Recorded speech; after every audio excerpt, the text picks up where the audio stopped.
Deer বন্ধুরা, আজকে আমি sub SI food sub inspector of ফুডের প্রিভিয়াস ইয়ার কোয়েশ্চেন অর্থাৎ 2019-এ লাস্ট টাইম যে এক্সাম হয়েছিল সেই কোয়েশ্চেনটা একটু ডিসকাস করব। তো নেক্সট সানডেতে এসআই ফুডের এক্সাম আছে। তো প্রিভিয়াস ইয়ার কোয়েশ্চেন থেকে অনেক সময় বিভিন্ন রকম কোয়েশ্চেন রিপিট হয়, বা অনেক সময় একটা এক্সাম প্যাটার্ন সম্পর্কে একটা ডিসেন্ট আইডিয়া পাওয়া যায় যে ফিউচার এক্সামিনেশান প্যাটার্ন কেমন হতে পারে বা কোয়েশ্চেন কেমন হতে পারে, টাফনেস কেমন হতে পারে, এই সম্পর্কে একটা জেনারেল এবং ডিসেন্ট আইডিয়া পাওয়া যায়। তো আমি আজকে প্রথম 20টা কোয়েশ্চেন ডিসকাস করব। তো আমি প্রথম শুরু করছি 1 নম্বর কোয়েশ্চেন থেকে। তো which scientist wrote a book called a brief history of time. তাহলে a brief history of times অর্থাৎ টাইমের এক সংক্ষিপ্ত ইতিহাস, এই বইটি কোন সায়েন্টিস্ট লেখেন? তো অপশান আছে Stephen Hawking, Edward Jenner, Meghnad Saha এবং পাস্তুর। তো এই বইটা, যেটা একটা non fiction book, a brief history of time, এই বইটা লেখেন অ্যাস্ট্রোফিজিসিস্ট স্টিফেন হকিং, যিনি বছর কয়েক আগে মারা যান। তো এর সাথে আমি জেনে নিই আরও বাকি যারা সায়েন্টিস্ট আছে তাদের কি ডিসকভারি আছে, কারণ কোনো না কোনো এক্সামে অন্য সায়েন্টিস্টের নেম মেনশন করেও কোয়েশ্চেন আসতে পারে। তো এডওয়ার্ড জেনার, যিনি স্মল পক্সের ভ্যাকসিন ডিসকভার করেন।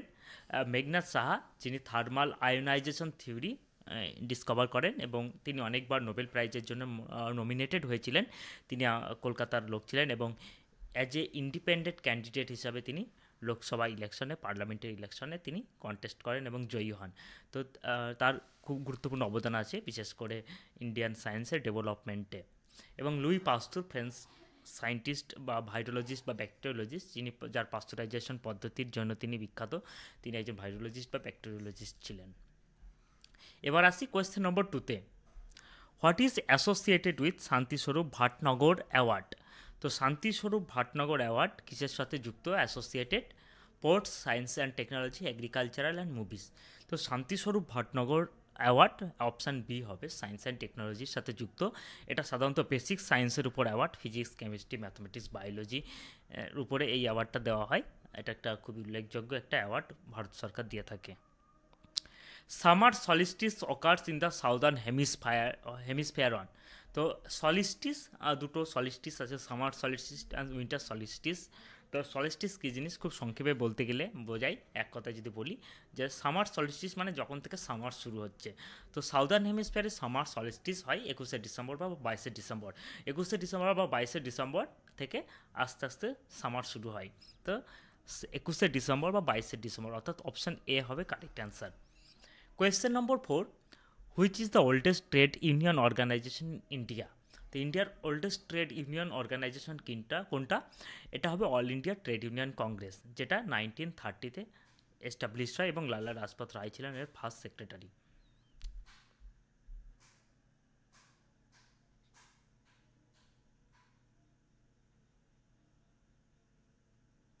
এবার আসি question number 5, where is the Indian council of agricultural research located? ICAR, Indian council for agricultural research.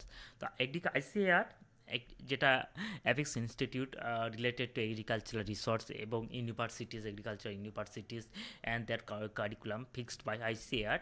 তো আইসিএআর কোথায় অবস্থিত? না, আইসিএআর অবস্থিত হচ্ছে নিউ দিল্লিতে। What is zero hour? তো জিরো আওয়ার কি? তো জিরো আওয়ার হচ্ছে একটা পার্লামেন্টারি টার্মস, যেখানে সাধারণত 12টা থেকে একটাই টাইম, যেখানে মোস্ট মেম্বার অফ পার্লামেন্ট অর্থাৎ এমপিরা বিভিন্ন ইম্পর্টেন্ট ইস্যুস নিয়ে কোয়েশ্চেন রেজ করেন এবং সেগুলো নিয়ে ডিসকাস করা হয়। তো এর সাথে বলে রাখি আরেকটা ইম্পর্টেন্ট টার্ম আছে, যেটা হচ্ছে আর্থ আওয়ার। আর্থ আওয়ার কী জিনিস? না, আর্থ আওয়ার হচ্ছে সাধারণত এপ্রিল মাসের যে কোনো একটা দিন, mainly 22শে April.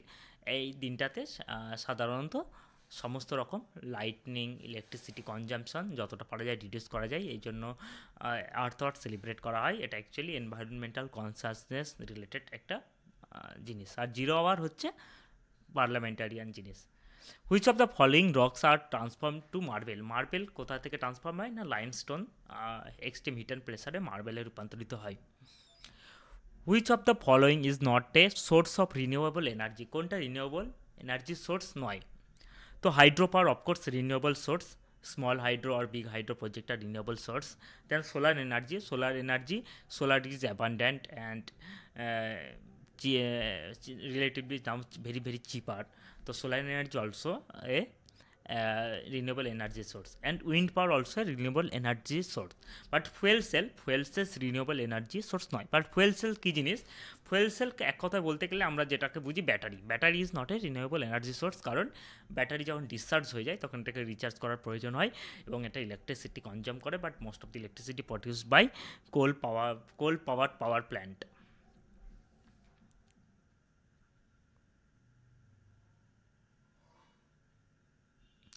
The word supi is derived from. Supi is a kind of clothing, dress. সুপি সন্তরা সাধারণত এক ধরনের পোশাক পরতেন, সেই থেকে যে সুপি কথাটা ডেরাইভ করে সুপি এ টাইপ অফ ক্লোদিং। তাহলে অপশান হবে B. Question number 10, when does the solar eclipse occur? Solar eclipse কখন ঘটে? না যখন সূর্যগ্রহণ কখন ঘটে? না যখন চাঁদ সূর্য ও পৃথিবীর মধ্যে আসে, অর্থাৎ অপশান হবে C. 11, the chemically inert gas present in the atmosphere is. তাহলে কেমিক্যালি নিষ্ক্রিয় গ্যাস যেটা বায়ুমণ্ডলে আছে সেটা কি গ্যাস আছে? না সেটা হবে আর্গন, হবে noble gas. Helium, neon, argon, krypton, xenon, এই কটা নোবেল গ্যাস আছে। এইগুলো বেশিরভাগই কেমিক্যালি ভেরি ইনার্ট। কিছু নোবেল গ্যাস যদিও কম্পাউন্ড ফর্ম করে ক্রিপ্টন বা xenon, but extreme condition. But তাহলে অ্যান্সার হবে argon. Question number 12, the head of the reserve bank of India is called. তো রিজার্ভ ব্যাঙ্কের হেডকে কী বলে? আমরা সবাই জানি যে রিজার্ভ ব্যাঙ্কের হেডকে বলে গভর্নর। তাহলে এখানে কোনো অপশান গভর্নর নেই, তাহলে অপশান হবে D, none of the above.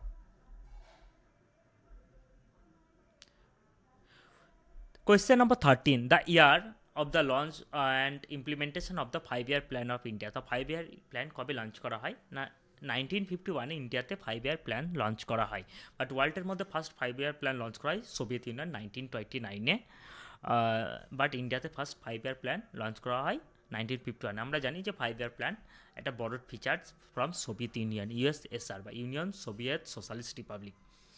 Question number 4, disinvestment in public sector is called.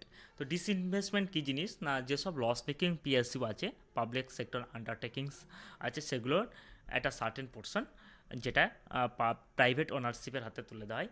এটা অনেক সময় মার্কেট ফোর্সের মেকানিজমের মাধ্যমে তুলে দেওয়া হয়, ক্যাপিটাল মার্কেটের, স্টক মার্কেটের মধ্যে, শেয়ার মার্কেটে।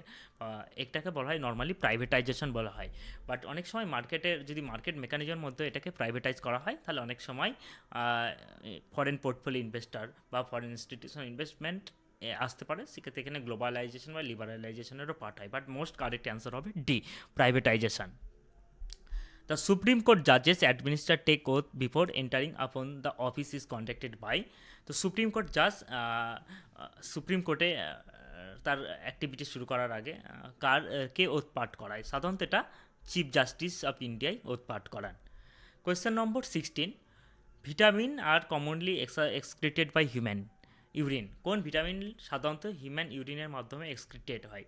তো ভিটামিন এ, ডি, ই, কে, যে 4টে ভিটামিন ফ্যাট সলিউবল ভিটামিন, সাধারণত এগুলো আমাদের দেহে ফ্যাটের লিপিড মেমব্রেনের সাথে মিশে থাকে, but BCP water soluble vitamin, তো এগুলো খুব ইজিলি বডিতে ফ্লাশ আউট হয়ে যায় ইউরিনের মাধ্যমে, যতটা দরকার ততটা, বাকিটা ফ্লাশ আউট হয়ে যায়। তো এখানে বিসিপির মধ্যে অপশান আছে সি, তাহলে এটা সি হবে correct answer. Vitamin C easily flash out by human urine.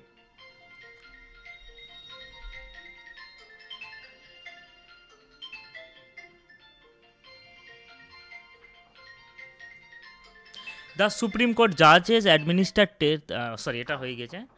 By whom the Speaker of Lok Sabha is elected. সাধারণত স্পিকার অফ লোকসভা যেটা পার্লামেন্টের মেজরিটি পার্টি যেটা ইলেকশন অন করে তারাই ঠিক করে দেয়।